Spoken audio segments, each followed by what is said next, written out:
Evening everybody. So I'm doing a keezer build project at the moment, and if you're going to build any kind of keezer or kegerator, or you want to use a fermentation chamber, you really need some sort of temperature control. And I decided to get one of these. So this is the Inkbird 310T Programmable Temperature Controller, and today I'm going to do a quick review on it.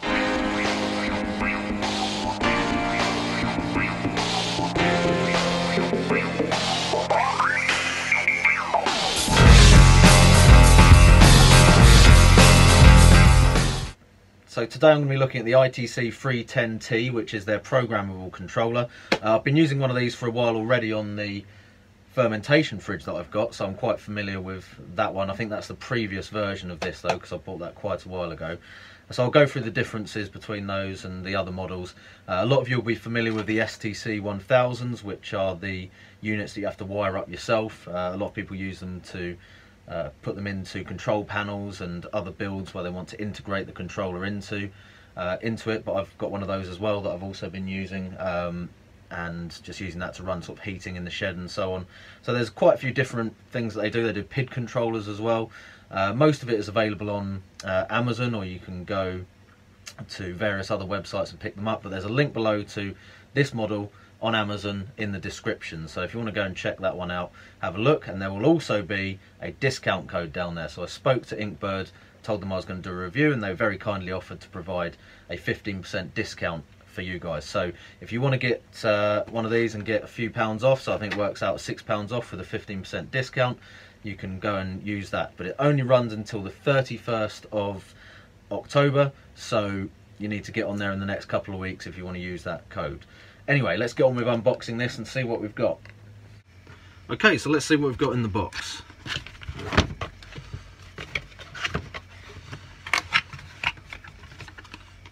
"12-month Inkbird warranty card, instructions, the unit itself." So as you can see, very simple control layout on there, just 3 buttons. Target temperature indicator, current temperature indicator, set button, and up and down values. European plug, 13 amp, and a 5-foot temperature probe on there. So metal casing on the temperature probe, and then on our sockets, well, on my previous version they're labelled heating and cooling, so that's slightly different on this. I guess we'll work out which one's which in a second. But yeah, that's it. So there's not much to it, and it's all pre-wired, as you can see.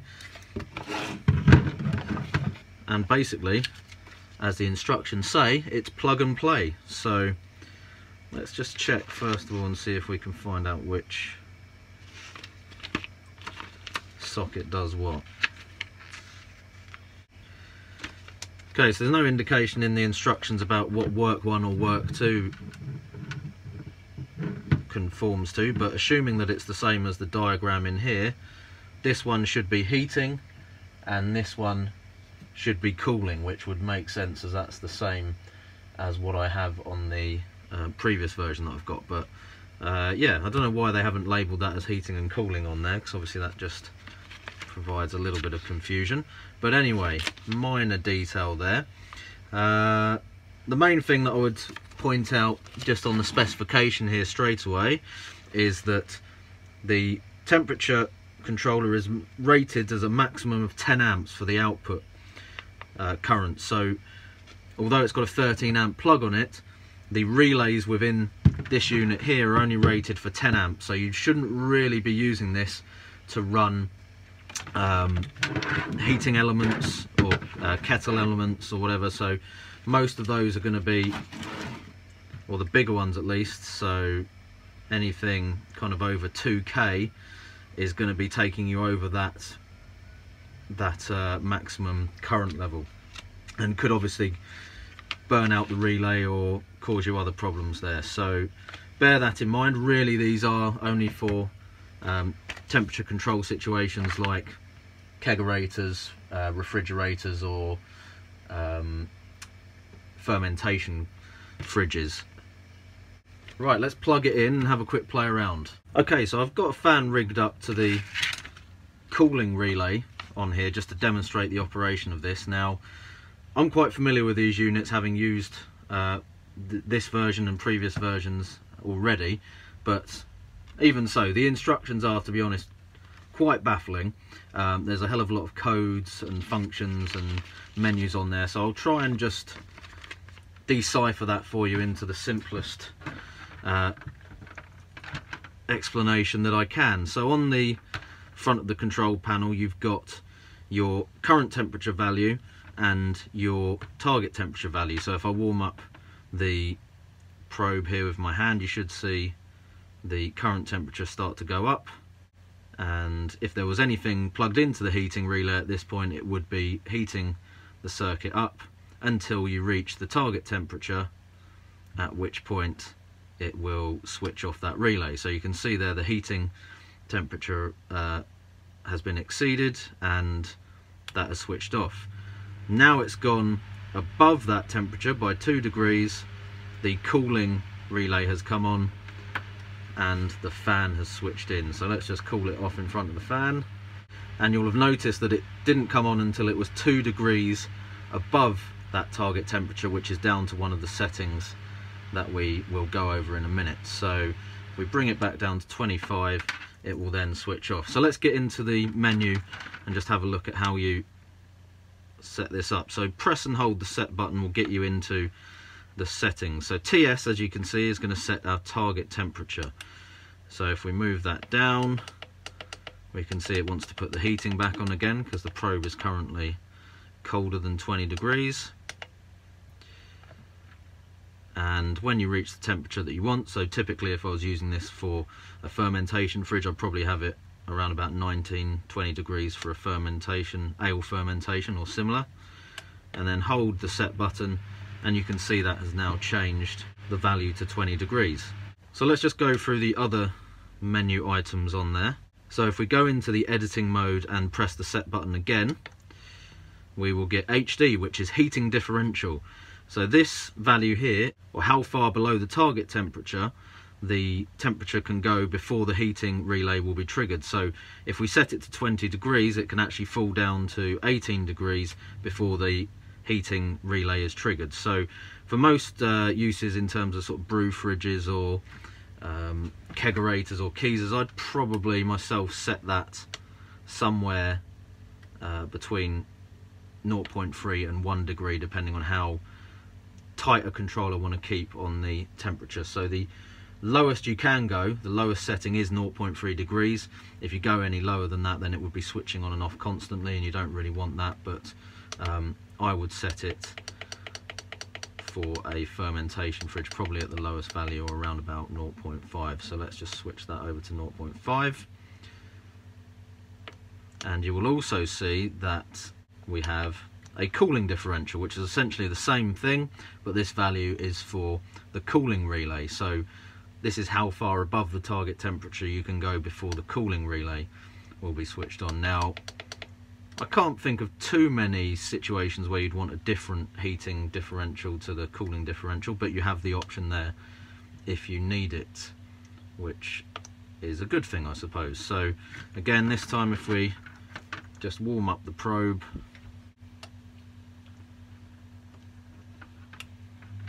so you can see there it didn't trigger the cooling relay until it went over 20.5 this time.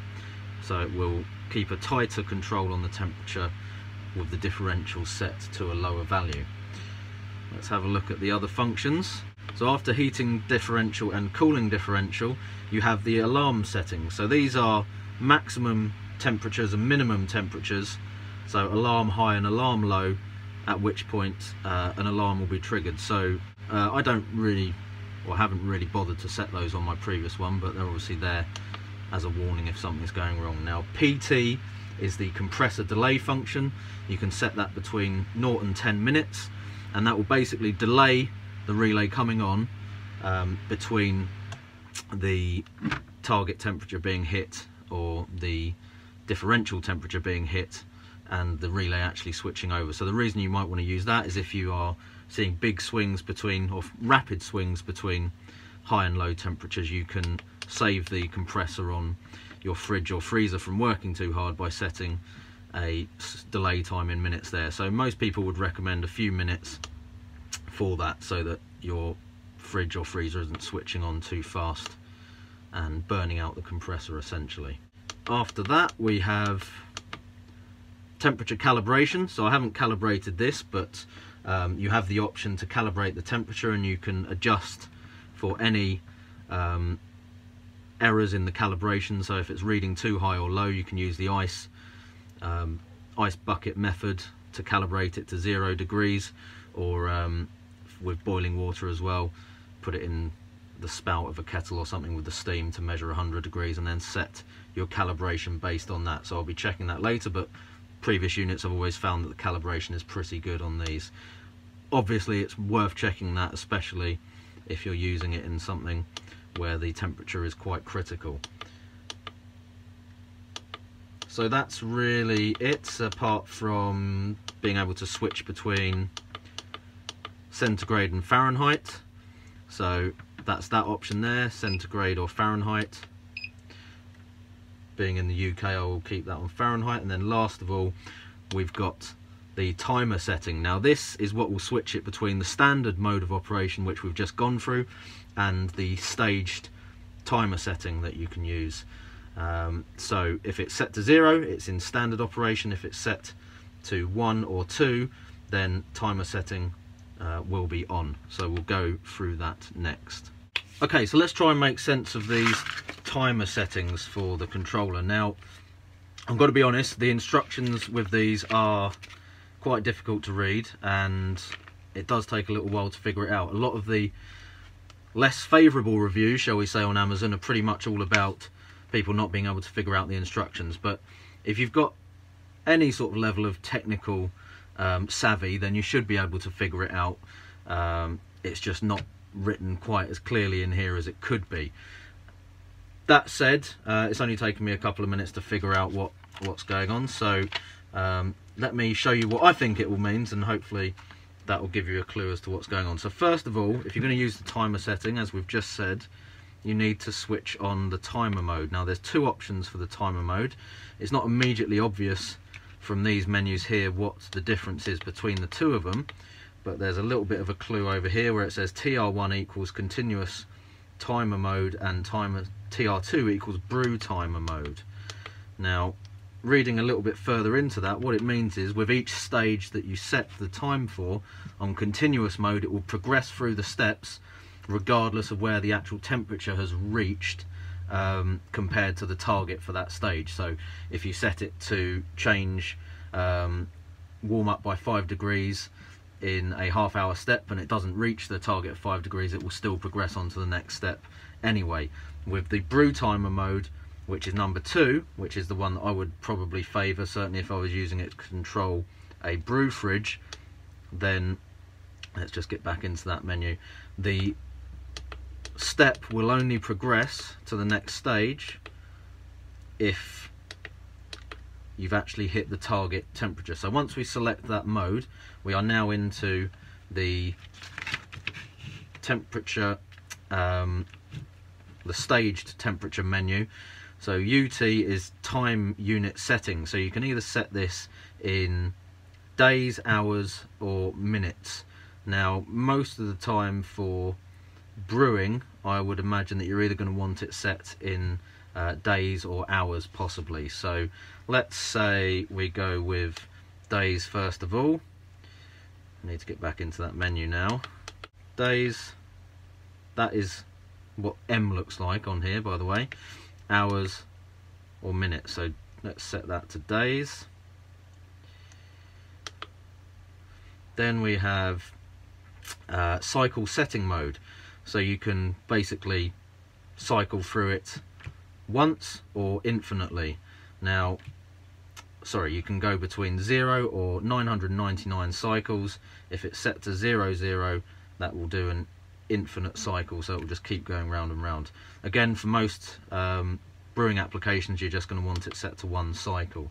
Okay, so one thing to bear in mind with this cycle mode is that it appears from the instructions that once the cycle of operation ends, so it reaches the final time, it switches off all the outputs and displays end on the screen here. Now, that's not necessarily going to be a good thing for you, especially if the temperature is likely to rapidly climb or fall, depending on where you've got the equipment set up. But I would suggest that you set a long final stage, which is going to cover any time where you may be away on the final setting, so it's not going to just switch off, say at the end of fermentation, and then your temperature drop or increase drastically and ruin the beer, or likewise if you're using it for any other kind of application where the temperature swing could ruin it. So bear that in mind.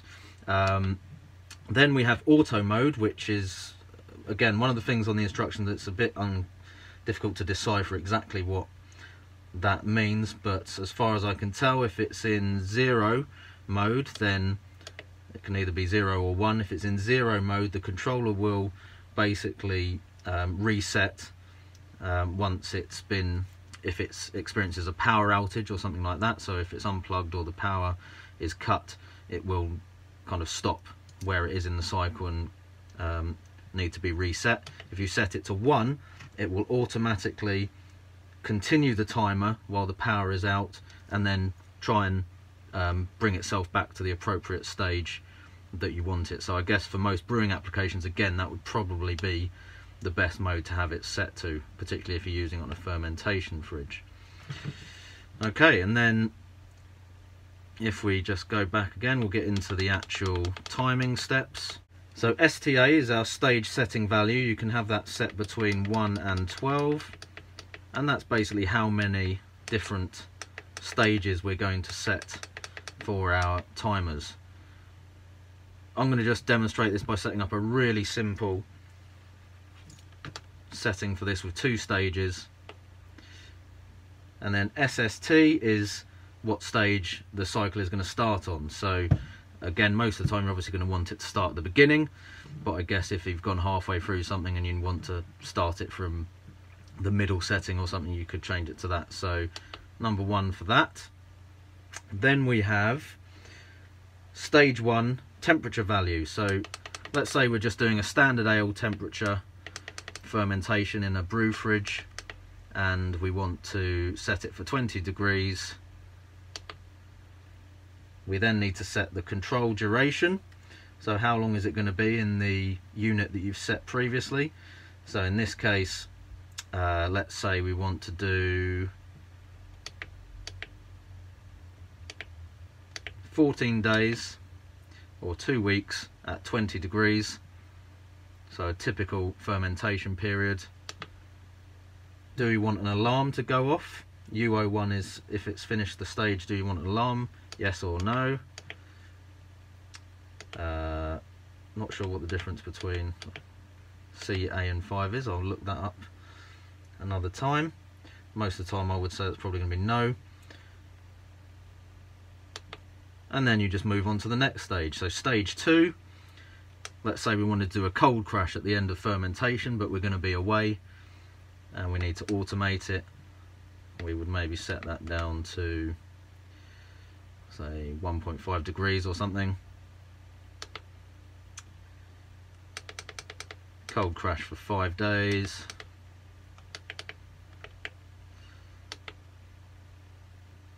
No alarm, and that's it. So those settings would now be programmed in, and once we go back to the menu, it should start from stage 1. So because this is set in Brew Timer mode, the temperature here will flash until it's actually reached the target temperature, and then it will begin the timing.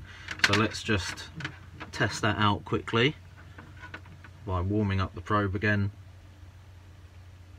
And when we hit 20 degrees, so we've hit the target temperature, that is no longer flashing. The 14-day countdown should now have begun, and after those 14 days it would switch to stage 2 and then crash cool the beer for us. So just a quick example of how you could use it in a brew fridge sort of situation. The timing elements are probably not as useful, to be honest, when it comes to kegerators or keysers, but it's something that you might want to have there anyway if you maybe use those as brewing chambers as well. I know a lot of people do that, where they'll kind of use them for more than one purpose, so definitely can still be used in that application, and quite a handy little tool to have as well. Okay, so final thoughts on the ITC 310. I think they're great little units. The fact that they're plug and play just makes them really simple and easy to use. If you can get past the instructions and some of the slightly more obscure settings on there, in its basic mode it's really easy to set up as far as I'm concerned, and with a little bit of time spent reading the instructions and going through the menus, you can set it up to do basic timing functions really easily as well.